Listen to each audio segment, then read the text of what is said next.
Hi, this is Ryan Neal from the USA office of Neal's Saddlery and Harness, or Cowboy Sewing Machines. And today we're going to be talking about the CB205 heavy-duty compound feed saddle and harness stitcher. The CB205 is one of the best sewing machines that we have in our arsenal here at Cowboy Sewing Machines. It does cost a little bit more than the CB4500 and other comparable models. However, it is one of the best sewing machines that we have. The reason for that being is the machine is based upon very, very reliable German technology. The machine does feature fully adjustable presser foot tension, fully adjustable thread tensions. It does feature adjustable stitch lengths as well as a fully operational and adjustable reverse mechanism. So today we're going to go ahead and sew this machine off on 3 layers of approximately 10 to 12 ounce harness leather so that you can see how the machine performs.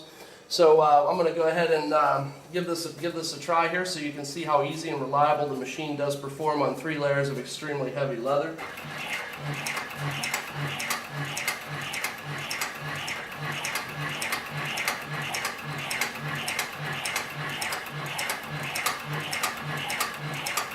So we're going to go ahead and stop our needle when it's all the way in the down position. We're going to go ahead and lift up on the presser foot using the foot lifter. We'll turn the material 90 degrees and then continue sewing. And again, we'll stop and complete another 90-degree turn.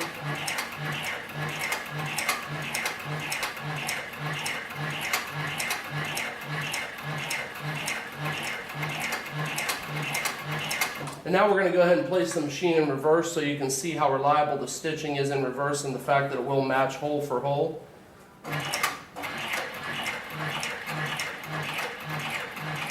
So I backed up approximately 7 stitches through this very, very heavy harness / skirting leather so you can see how the machine does in reverse.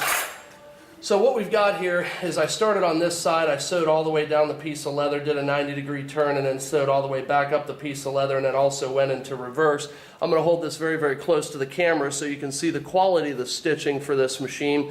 You can see when I backed up in reverse it matches hole for hole, and then again so you can see how thick this leather is and how easily the machine did perform when it sewed through this very, very heavy leather. This is very, very hard leather to bend. You can see I'm struggling here trying to get this leather to bend after it's sewn, and of course the reason for that being is the machine does tie an extremely tight stitch, again so you can see how thick this leather is.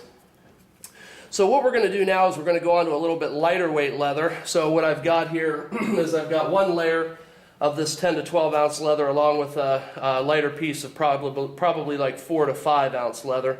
So I'm going to back off on my presser foot tensions when I do that, and then we'll sew this piece of 10 to 12 ounce leather to the piece of 5 ounce.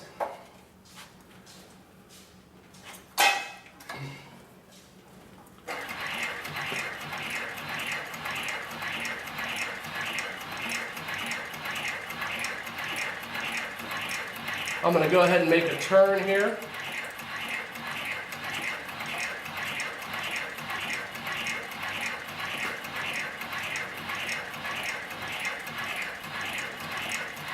And then again another turn.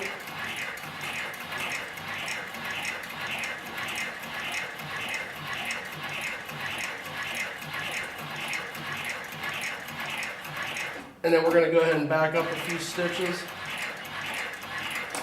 And then I'll go ahead and pull the material out of the machine.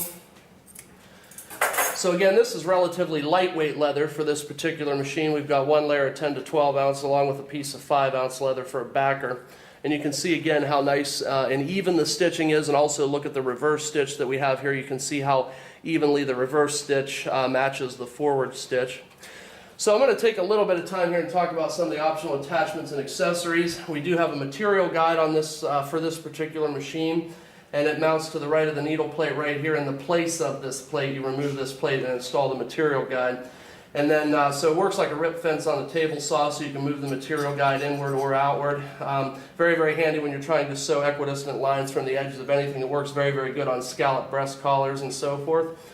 And then we also feature the stock needle plate for the machine, which is just a half-moon shaped arc type needle plate, and it mounts in place of the existing needle plate that's on the machine in this position. And then we also have a stainless steel stirrup plate, and the stainless steel needle plates are a Cowboy exclusive. We're the only company in the United States that offers stainless steel needle plates for these machines. They are investment cast and polished to a mirror finish, extremely reliable, extremely tough, designed for a lifetime of use. And again, this particular stirrup needle plate would mount right here in place of the existing needle plate, and then you can sew leather covered stirrups on saddles and so forth. Then we also feature a holster needle plate, again made out of solid investment cast stainless steel. And this holster needle plate is designed to work on knife sheaths and gun holsters. Again, you can see it's been polished to a mirror finish, and it's extremely reliable. You don't have to worry about the needle plate rusting, which does happen sometimes with needle plates because this is, again, made out of solid stainless steel. And then the final needle plate that we have available is the flat slotted needle plate, and it would just mount again in place of this needle plate. You would remove the feed dog when installing the flat slotted needle plate. So this works really well for sewing belts and strap goods. So just as a recap, this is the Cowboy Model CB205 Heavy Duty Compound Feed Saddle and Harness Stitcher. And my name is Ryan Neal from Neal's Saddlery and Harness Cowboy Sewing Machines. And I can be reached at area code 330-692-1418 or neilre@comcast.net. Thank you for your time today.